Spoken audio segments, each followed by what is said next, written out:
देखिए बच्चों, चलते हैं प्रश्न नंबर 10 की ओर। 27y³ प्लस 127z³, क्या करना है इसमें? प्रत्येक का गुणनखंड आपको करना है ना।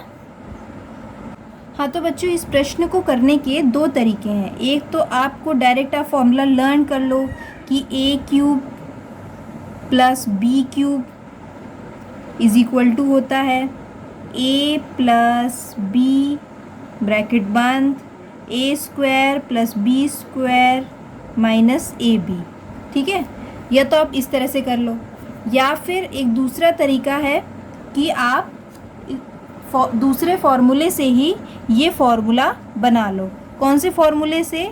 a प्लस बी का होल क्यूब। या तो आप इसको लर्न कर सकते हो तो लर्न कर लो, नहीं कर सकते हो, कई बार एग्ज़ाम में हम भूल जाते हैं, तो आप a प्लस बी का जो होल क्यूब वाला फॉर्मूला होता है उससे भी ये फॉर्मूला बना सकते हो, a³ प्लस b³ वाला। कैसे? देखो, a प्लस बी का होल क्यूब क्या होता है? a प्लस बी का होल क्यूब होता है a³ plus b³ plus 3a² plus 3ab²। ठीक है, ये होता है। तो इसका आपको निकालना है फॉर्मूला a³ प्लस b³ का। तो आप क्या करेंगे, इसको यहीं पर छोड़ देंगे और बाकी जो दोनों है नंबर उसको दूसरी तरफ ले जाएंगे। तो ये हो जाएगा आपका a³ प्लस b³ बराबर, ये हो जाएगा a प्लस b का whole cube minus 3a² minus 3ab²। ये वैसे एग्ज़ाम में आप कोशिश करिएगा कि इसी से कर लें। ये जो फॉर्मूला हमने लिखा है a³ प्लस b³ ब्रैकेट के अंदर a प्लस बी और फिर a² plus b² minus ab। लेकिन इन केस आप भूल जाते हैं, ये याद नहीं रहता है, तो उसके लिए हम बता रहे हैं कि आपको ये वाला फॉर्मूला तो याद ही होगा, तो इसी से आप लोग बना लेंगे। तो आगे क्या करेंगे, ऐसा करते हैं, इसको इस तरफ लिख लेते हैं a³ प्लस b³ और इस तरफ इसको लिख लेते हैं। उससे कोई फ़र्क नहीं पड़ता अगर इधर उधर भी कर दें। a प्लस बी का whole cube minus 3a² minus 3ab²। ठीक है, ये वही है। अब हम क्या करेंगे, अब देखिए, इधर हम कुछ कॉमन ले सकते हैं, 3a प्लस बी का होल क्यूब। इधर हम कुछ कॉमन ले सकते हैं, 3 कॉमन लिया और इधर से a कॉमन लिया और b कॉमन लिया। ठीक है, तो ये बन जाएगा आपका, क्या बन जाएगा, इधर और इधर माइनस भी कॉमन ले लिया, तो इधर बच जाएगा आपका a और ये माइनस कॉमन ले लिया तो प्लस b। ठीक है, ये बन जाएगा। उसके बाद देखिए, आप यहाँ से a प्लस बी का, यहाँ से a प्लस बी कॉमन ले सकते हैं। तो अगर आपने a प्लस बी कॉमन ले लिया तो अंदर क्या बचेगा, a प्लस बी का होल स्क्वायर बचेगा अंदर, माइनस 3ab तो ऐसे ही रहेगा और a प्लस बी तो आपने कॉमन ले लिया है बाहर। अब हम क्या करेंगे, अब हम यहाँ पे a प्लस बी यहाँ कॉमन लिया है, a प्लस बी का जो होल स्क्वायर है उसको खोल देंगे तो ये जाएगा a² plus b² plus 2ab और माइनस 3ab यहाँ पे रखा ही हुआ है ना। तो ये हो जाएगा a प्लस बी और फिर अंदर हो जाएगा a² प्लस b², 2ab में से 3ab गए तो बचा माइनस का ab। तो देखिए, अगर आप देख पा रहे होंगे तो ये वाला फॉर्मूला और ये वाला एकदम सेम आ गया हमारे पास, a plus b a² plus b² minus ab, a plus b a² plus b² minus ab।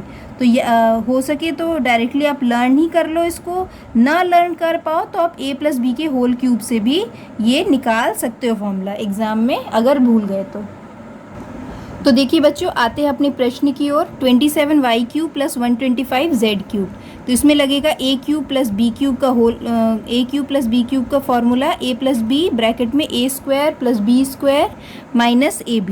तो देखिए बच्चों, ये हो जाएगा आपका 27y³ है, यानी कि इसको आप लिख सकते हो 3y का होल क्यूब प्लस 5z का होल क्यूब। ठीक है, ये बन गया आपका फॉर्मूला। अब इसमें आप ये वाला लगा सकते हो, a प्लस बी यानी कि 3y plus 5z into a² यानी कि 9y² 9 क्यों, 3 3 ज़ा 9 और y का स्क्वायर प्लस b स्क्वायर यानी कि 25 z स्क्वायर माइनस ab यानी कि 3y इंटू 5z यानी कि 15yz। तो ये आपका आंसर आ जाएगा 3y plus 5z into 9y square plus 25z square minus 15yz। ये आपका आंसर आ जाएगा। देखिए बच्चों, अब आते हैं सेकंड पार्ट की ओर। 64m cube minus 343n cube, इसमें कौन सा फॉर्मूला लगेगा? इसमें a cube minus b cube वाला फॉर्मूला लगेगा, जो कि होता है a minus b into a square plus B square plus a b. बस ये आप लगा दीजिए इसमें, तो आ जाएगा इसका आंसर। तो देखिए a क्यूब यानी कि हो जाएगा आपका 4m का क्यूब, क्योंकि 4 को 3 बार मल्टीप्लाई करेंगे तो 64 आएगा, माइनस या माइनस लगा देते हैं 343n क्यूब यानी कि 7n का होल क्यूब। क्यों? क्योंकि 7 को 3 बार मल्टीप्लाई करेंगे तो 343 आएगा और n का क्यूब। अब लगा देते हैं a माइनस बी यानी कि 4m माइनस 7n, और इधर हो जाएगा a स्क्वायर यानी कि 4m का स्क्वायर यानी कि 4 4 जो 16 m स्क्वायर प्लस 7n यानी कि 49 n square plus a b यानी कि 4m इंटू 7n, तो 7 4 ज़ा 28 mn। तो यही आपका आंसर हो जाएगा। बढ़ते हैं बच्चों प्रश्न नंबर 11 की ओर। गुणनखंड कीजिए 27x cube plus y cube plus z cube minus 9xyz। तो इसमें जो फॉर्मूला लगेगा वह लगेगा a cube plus b cube plus c cube minus A b c, या फिर x cube plus y cube plus z cube minus x y z. तो चलिए स्टार्ट करते हैं। तो देखिए बच्चों, हमने फॉर्मूला लिख दिया है a cube plus B cube plus C cube minus 3abc का होता है a plus B plus C bracket में, और दूसरे ब्रैकेट में a square plus B square plus C square minus A B minus B C minus C A. तो ये इसमें यूज़ होगा। तो चलिए शुरू करते हैं। देखो बच्चों, 27x क्यूब, तो इसको हम क्या लिख सकते हैं? इसको हम लिख सकते हैं 3x का होल क्यूब, क्योंकि 3 को 3 बार मल्टीप्लाई करेंगे तो 27 आएगा, और x को भी करेंगे तो x क्यूब आएगा, प्लस y क्यूब हो जाएगा, प्लस c क्यूब को क्या लिख सकते हैं हम? z का क्यूब दे ही रखा है ये, तो ये, और ये क्या है साथ में? माइनस के 3abc माइनस के 9xyz। तो इसको ऐसे ही लिख देते हैं। अब इससे कंपेयर करिए आप, a क्यूब ये है, b क्यूब ये है, c क्यूब ये है, और माइनस का 3abc ये है। ठीक है, तो इसी से हम इसको अब सॉल्व करेंगे। तो क्या है? a प्लस बी प्लस सी यानी कि तीनों को जोड़ देना है। 3x plus Y plus Z, तो कितना हो जाएगा? 3x plus Y plus Z, और दूसरे ब्रैकेट में क्या करना है? a स्क्वायर यानी कि 3x का स्क्वायर यानी कि 9x square plus b square यानी कि y का स्क्वायर प्लस c स्क्वायर यानी कि z का स्क्वायर माइनस ए बी यानी कि 3x इंटू वाई यानी कि 3xy, फिर बी सी यानी कि yz, और फिर सी ए यानी कि zx यानी कि 3xz। तो ये आपका गुणनखंड हो गया। प्रश्नावली 2.5 का प्रश्न 12 करने जा रहे हैं। इसमें आपको सत्यापित करना है, यानी कि जो बायां पक्ष है वह दाएं पक्ष के बराबर आपको सिद्ध करना है। तो देखिए बच्चों, इसमें हम जिस सर्व समीकरण का इस्तेमाल करेंगे उसको हम लिखने जा रहे हैं। तो देखिए बच्चों, हम इस सर्व समीकरण का इस्तेमाल करेंगे। X cube plus y cube plus z cube minus 3xyz किसके बराबर होगा? x plus Y plus Z, और बाहर x square plus y square plus Z square minus x y minus y z minus z x. तो हम इसी सर्व समीकरण का इस्तेमाल करेंगे। तो अब हम यहाँ पे लिख लेंगे बायां पक्ष। बायां पक्ष क्या है? यही है, यानी कि x cube plus y cube plus z cube minus 3xyz। इसको हम बिल्कुल यही लिख लेंगे क्योंकि ये बिल्कुल सेम है। तो x plus Y plus Z, और इधर हो जाएगा x square plus y square plus Z square minus x y minus y z minus z x. ठीक है, इस तरह से हम कर लेंगे। अब हम क्या करेंगे, अब हम इधर 2 का भाग भी देंगे और 2 से गुणा भी करेंगे, क्योंकि 2 से भाग भी दो, सेम नंबर से भाग दो, सेम नंबर से गुणा करो, उससे कोई फ़र्क नहीं पड़ता है। ठीक है बच्चों, तो देखो अब हम यहाँ पे तो इसको ऐसे ही रख देंगे, half x plus Y plus Z और 2 का अंदर गुणा कर देंगे। तो देखिए ये हो जाएगा 2x स्क्वायर, ये हो जाएगा 2y स्क्वायर, ये हो जाएगा 2z स्क्वायर, ये हो जाएगा 2xy माइनस के 2yz और माइनस के 2zx। ठीक है, अब देखिए अगले स्टेप में हम इसको बिल्कुल ऐसे ही उतार लेंगे और लिख देंगे x plus Y plus Z, और इसको हम क्या लिख सकते हैं, 2x स्क्वायर को x square plus x square लिख सकते हैं। इसी तरह Y square plus y square लिख सकते हैं 2y स्क्वायर को, और जेड स्क्वायर को लिख सकते हैं Z square plus Z square, और इसको हम ऐसे ही उतार देंगे, माइनस के 2xy माइनस के 2yz और माइनस के 2zx।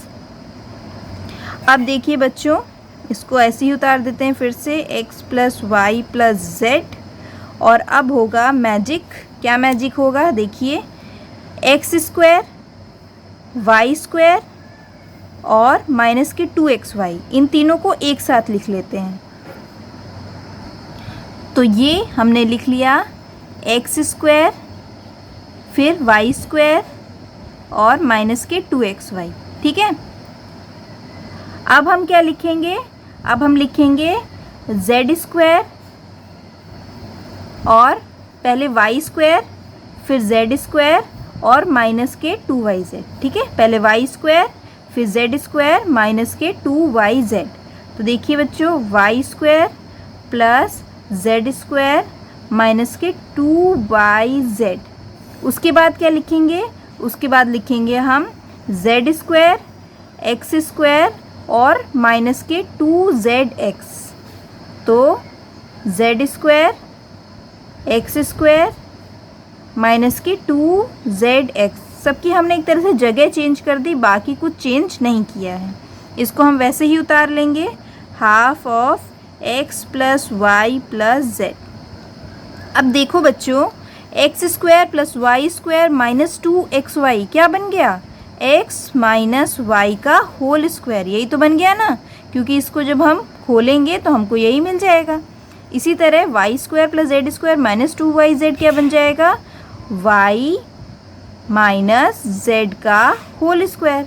इसी तरह Z square plus x square minus 2zx क्या बन जाएगा, z माइनस एक्स का होल स्क्वायर।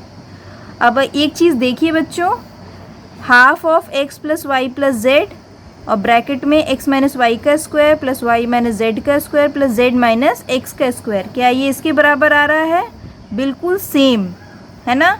यानी कि यह जो था यह बायां पक्ष यह दायां पक्ष के बराबर सिद्ध हो गया है। ठीक है ना बच्चों, आपको समझ में आ गया। चलिए बच्चों आते हैं प्रश्न नंबर 13 पर। इसमें आपको सिद्ध करना है कि यदि x plus Y plus z बराबर 0 हो तो दिखाइए कि x cube plus y cube plus z cube is equal to 3xyz होगा। तो इसमें भी हम वही वाली सर्व समीका का इस्तेमाल करेंगे जो हमने अभी 12th वाले क्वेश्चन में करी थी। तो चलिए करते हैं। देखिए बच्चों हमने सर्व समीका लिख ली है, x cube plus y cube plus z cube minus 3xyz equal to x plus Y plus Z और ब्रैकेट में x square plus y square plus Z square minus x y minus y z minus z x. तो अगर आपको ऐसा दे रखा है कि इन तीनों का जो एडिशन है, जोड़ है, वह 0 आ रहा है तो आपको ऐसा सिद्ध करना है। ठीक है, तो देखो बच्चों इसी में ही हम करते हैं। कैसे करेंगे, इसमें आप लिख देंगे x cube plus y cube plus z cube, ये तो है आपकी सर्व समीका, तो इसको तो आप अलग लिखेंगे। ठीक है, कि इसके प्रयोग से अब आप क्वेश्चन सॉल्व करना शुरू करेंगे। तो x cube plus y cube plus z cube minus 3xyz बराबर, अब देखिए बच्चों x plus Y plus z बराबर 0 दे रखा है, तो इसको भी हम 0 लिख देंगे। तो ये 0 लिखा, तो ये आया x square plus y square plus Z square minus x y minus y z minus z x. अब देखिए बच्चों, किसी का भी अगर 0 में गुणा करते हैं तो यह पूरा क्या हो जाता है, 0 हो जाता है। तो यह पूरा 0 हो जाएगा क्योंकि यह गुणे में है, तो ये 0 हो जाएगा। तो यहाँ पे आ जाएगा x cube plus y cube plus z cube minus 3x y z बराबर 0। अब हम लिख सकते हैं x cube plus y cube plus z cube, और इस माइनस का 3x y z है, ये इक्वल टू के उस तरफ चला जाएगा, ये हो जाएगा प्लस के 3x y z, और यही हमको सिद्ध करना था। देखिए, तो ये इति सिद्धम हो गया।